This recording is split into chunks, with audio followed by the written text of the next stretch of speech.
Chapter 11. Goals. While we all know that goals are essential to achieving anything we want in life, we don't always know how to make them work for us. It seems like a no-brainer. Set a goal and then work to achieve it. The goal is there to remind us why we want to achieve it, and we take actions that are supposed to make our goal happen. If it was that easy, more goals would have been reached, and there would be much less frustration and self-doubt. The fact is, setting and reaching goals doesn't work quite that way because we're using the conscious mind to do the work that it was not intended to do. How could we possibly know what to do to achieve our goals? There are just so many variables involved that trying to analyze them all and take action based on our own considerations is like trying to balance the United States budget with a calculator. Yes, I know, people do set goals and succeed. However, they don't succeed due to trying hard enough. Rather, they succeed despite trying. What about motivation? Motivated people achieve their goals, of course. But while motivation is a necessary tool, if the mental conditions aren't right, our motivation will fall short. Here is a metaphor that can help. Let's say that our goal is a cloud in the sky, and we're trying to reach our goal. For a while, it seems far and impossible. We have a jetpack we can use to reach our cloud, but it is empty. Then we remember all the reasons why we wanted to reach our goal. Those motivational thoughts fill the tank, and we can use the jetpack. We strap it on and fly to the cloud goal. We reach our goal and we're happy. Unfortunately, the jetpack runs out of fuel, gravity pulls us back, and we find ourselves back on Earth, away from our goal. Motivation, much like a jetpack, has an intensity to get us places, but not to keep us there. Staying at the goal requires being on the same plane as it is.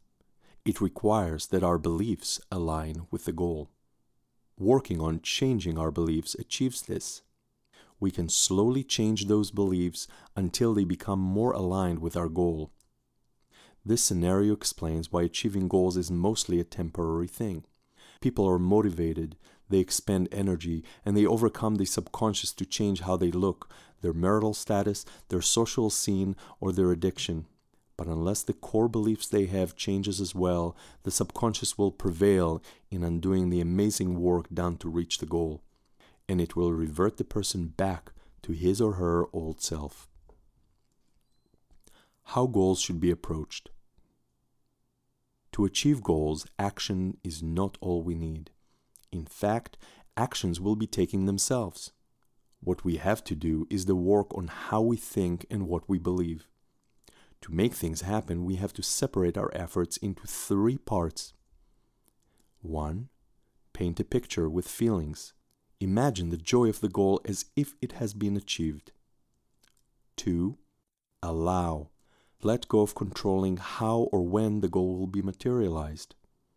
And 3. Act blindly. Take steps as they are unveiled to allow the goal to manifest.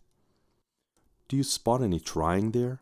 Struggle, hard work, pondering thousands of possible actions and billions of potential results? Nope. All those things are blockers. What you do see is allowing and letting go of control. It means trusting rather than stressing, and it means enjoying the moment rather than struggling with details. The accepted form of setting goals can backfire quickly and cause you disappointment and discouragement. To understand that, let us look at a typical example. You're dancing to an aerobic video, and the instructor urges you to imagine your goal and think about how happy you will be when you achieve it. This sounds like a good idea, but the reality is that the ego will be expecting results in the physical mirror in hours or days, and results are not going to be there for weeks or months. This disparity between expectations and what you perceived reality to be is certain to cause frustration and disappointment. The part of us that deals with expectations has a very short attention span and gets discouraged very quickly if left hanging too long. Telling it, "Hey, we're going to be fit," and then expecting it to wait for 3 months to see any difference whatsoever just doesn't work. We have to think of a strategy of setting goals without creating that gap between what is and what we want. It's important to know how to separate doing from setting goals. Different parts of us set and reach goals, and they should not mix. We perform the first part, including goal setting, visualization, and internalization. We consciously see things as we want them to be. This can't be done automatically, like other things in our lives. The other part is the actual work. We don't control this part, but the subconscious handles it. All we have to do is show up and not interrupt. Watch your lips move, listen to words come out, watch your words make a phone call, buy things you need for your goal, fix up a space you need, and start working. All that happens as if you're having an out-of-body experience. Your arms move, your hands grab into things, action is taken, and all you have to do is smile. Setting goals. Proper goal setting is a joyful and powerful mental process of creation. We can visualize the future, but at the same time, we are fully in the moment. The goal you imagine should be as close as possible to what you really want, to feel good. A girlfriend, for example, is a way to feel good, if you're single and into girls, of course, as is a successful career. This means that your goal should be thought about and imagined, but also very much felt. Experience your goal as if it has already been achieved and with waves of joyful emotion. There are 3 preferred methods for internalizing goals: feeling, seeing, or hearing. Some people, when imagining their goal, find it more convincing to see it happen in their mind rather than feeling it, and some prefer to imagine hearing it. Let's try it. Think about a goal right now. Don't make it crazy, but put it right outside the borders of your comfort zone. Now, imagine yourself after you achieved your goal. Imagine how happy you'd be, knowing that what seemed impossible in the past is now reality. Feel how grateful you are to the people and the event that helped you along the way, and ponder the amazing coincidences that helped you get there. If you want an object, imagine the joy of looking at it. No doubts, this is your internal mind dreaming, and there are no boundaries. Now, how did that feel? It felt good. You just demonstrated that you are able to create. If it was confusing, embarrassing, or unnatural, you may need to get over yourself and practice a bit more.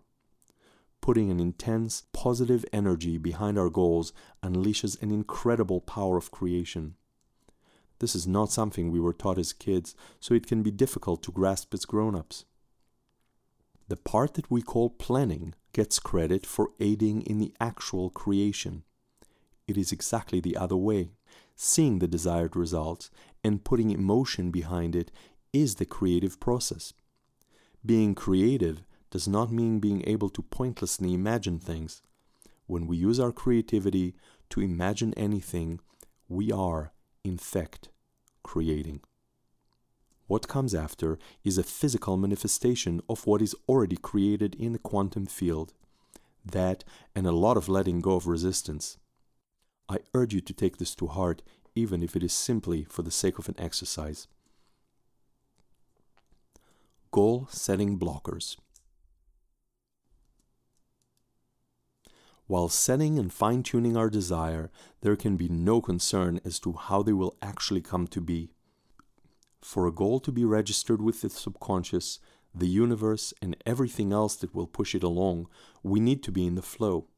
There can be no doubt or anxiety about our chance to make it happen for 2 reasons. First, any negativity while setting goals is a blocker.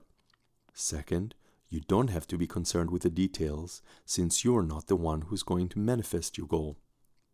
It may seem impossible to imagine a big goal without doubts creeping in and the need to dive into details and try to force yourself to see the things that are not yet on the horizon.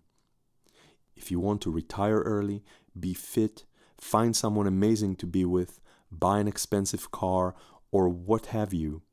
If you have never done it before, how can you possibly know how to do it? Doubts, Anxiety and micromanagement thoughts will interrupt you, and there is nothing you can do about it.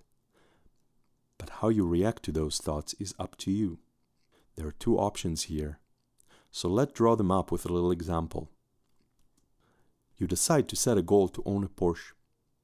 You imagine yourself with a car when a thought creeps in. Those cars are unreasonably expensive and unrealistic. This thought is neither right, wrong, correct, or real, and it is not giving you sound advice. If owning a Porsche is what you desire, then it is doable, realistic, and a good thing. The challenge is to let go, but it can be tough. You automatically identified with a thought because it seems as if you came up with it and that it was the reality. Your choice now is to follow one of these two options. Identify with your thoughts. Yeah, I guess this was too much for me. I need to be more realistic and not try to reach too high. Or 2, stick by your goal. Thank you for the warning, but manifesting a Porsche is what I intend to do, and I feel perfectly fine about it. Now, of course, it could be that at this point in your life, it just doesn't fit you to own a Porsche. That is an entirely different issue, though. You can always have the things you are meant to have. When you believe you can do it and fuels this belief with a newly found creative power, the sky is the limit. Practice visualization. Setting a goal is not a one-time thing. You have to go back to it and experience the joy of achieving your goal repeatedly. Every time you think about it, simply stop, close your eyes, and intensely feel how good it is to have what you're looking to manifest. Every time you do, you put more creative energy behind it and reiterate your intention to your subconscious. It's a bit like training a dog. Repetition is key. Letting go. The next step is possibly the most difficult.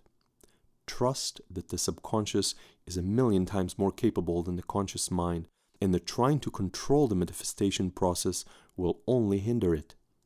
In short, get out of the way. The subconscious will tell you what to do as certain actions are needed. Whenever I set a goal and work to manifest it, I sometimes become anxious about the progress or have the feeling that I need to do something, plan something, or just move it forward in some real way. It's natural to want to push things along, but doing it in a forced way will not have any positive result. It might make me feel like I'm helping, but I know I'm not. What I do in those cases are two things.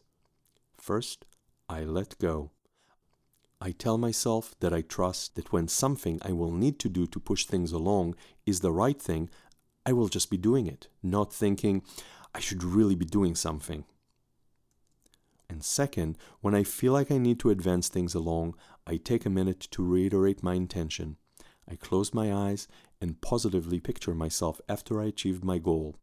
I imagine how good it feels to be there and how grateful I am to have what I have. I carry this feeling intensely for a minute or two, if that, and then I forget about it.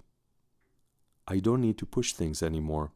I have learned to trust that my subconscious will either get me where I want to be, using me to do the work, or will block me if I try to push forward. I learned to enjoy seeing myself take action while it seems like the action is actually taking me. For example, I'm sitting here right now narrating this book. I don't really control what's coming out of my mouth. It's just sort of come out. If I had to sit myself down and force myself to figure out when to start, stop, what pauses to use, and how to get the best impact with my voice, I would end up with a really messy recording.